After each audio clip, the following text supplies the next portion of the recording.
I'm not sure what the Serb player was doing. Maybe he was just taking a break, thought this was against a normal computer or something, and he maybe tried to pause or something. We see a baneling's nest, but no centrifugal hooks for the increased movement speed, but he will probably rebuild this.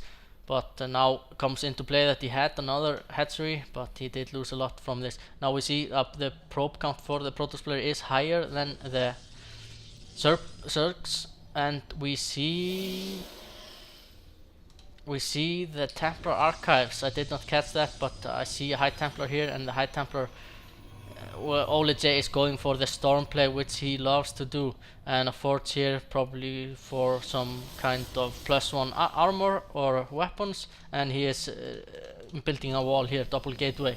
So the Serb player needs to get here behind, but Ólij has a pylon here, so smart move from him.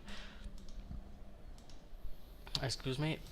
So we see Hydralisk, what are they doing? Let's look at the production.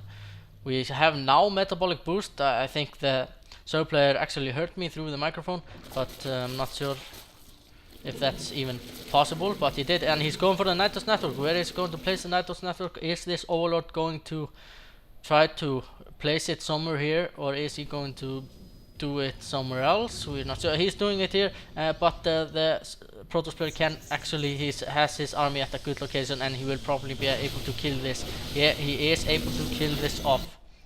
We have another Overlord on the way out, just to check things out. We have the increased movement speed upgrade for the Roaches, and that is a good upgrade to have. But and we have the upgrade for the Hydras, the +1 range, already researched, so that is also a very good play. But he has no evolution chambers, so no upgrades for damage or armor. He has actually one, but nothing being researched, so actually not good usage of that building. We have charts being researched, and I do believe the Protoss player will wait for the chart before he will even try to advance.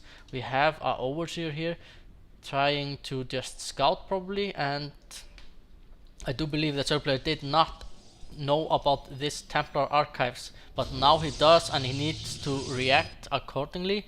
And what he needs to do is get either a lot of Roaches, because they can actually take the storms. These Hydras cannot take the storm. The storm does 80 damage per 4 seconds, so a couple of storms and these Hydras are going to be non-existent. This Phoenix is just used to scout, because these Phoenixes are so fast. They're even faster than the Mutas, and they can actually kite the Mutas. What I also wanted to say in the beginning of this play, of this map, this is of course Desert Oasis. I did not say that in the beginning, but this map really favors the Zerg because he can macro up a bit easy, and it also favors airplay, which we actually saw the Protoss player do with his Void Rays. So I'm a bit surprised. I thought I would see Muta play in this map, but the Serb player knows better, or he thinks he knows better at least, and he's going for this mass ground army here. But he knows about these High Templars, which are going to make his Speedlings and Hydras ineffective if Ólij manages to do some good storms. Ólij has his probe here at the high yield, and he might go for that if he's going to macro more up. But this Nitos network did not serve a lot of purpose.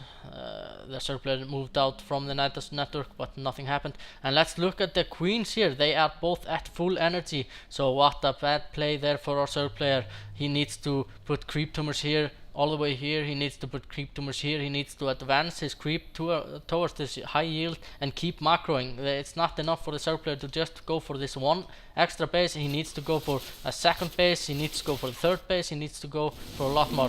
Here we have the Protoss player move his army moving out. Let's look at the army count. We have 126 against 127, so pretty even there. But if you look at the army composition, it really favors the Protoss player at the moment. The only thing that could really help the Protoss player is Colossi, but these High Templars will actually do a lot of the job needed if microed correctly.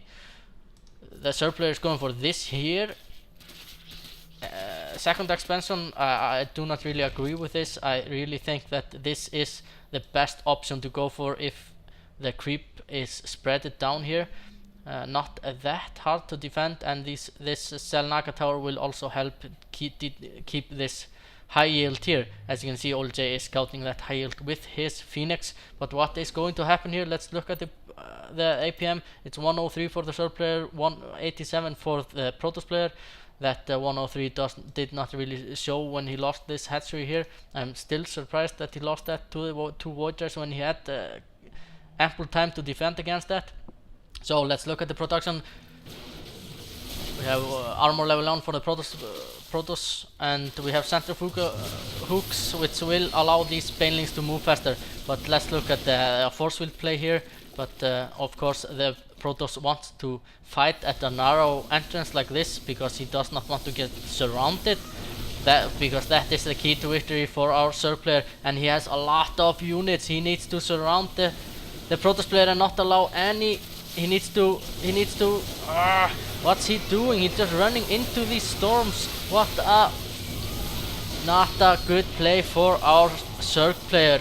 In fact, a really bad decision for the Serb player. He saw all these High Templars. What was he thinking? He probably didn't think a lot anyways, because this was not good. Because what he needed to do was he needed to try to fool Ólij into casting some storms and backing away when he did, just to spend some of the High Templars energy. He needed to go with like 10-20 speedlings just to lure out a couple of storms.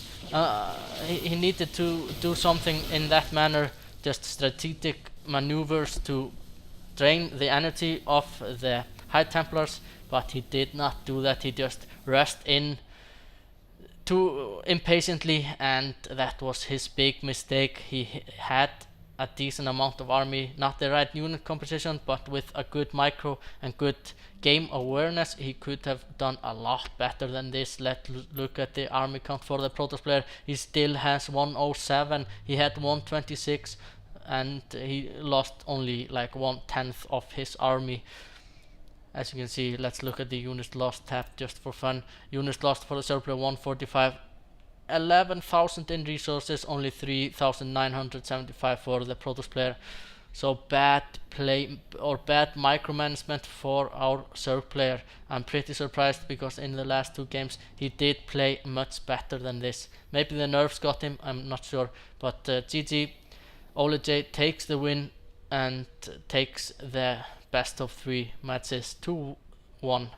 This is HDpolarbear signing out.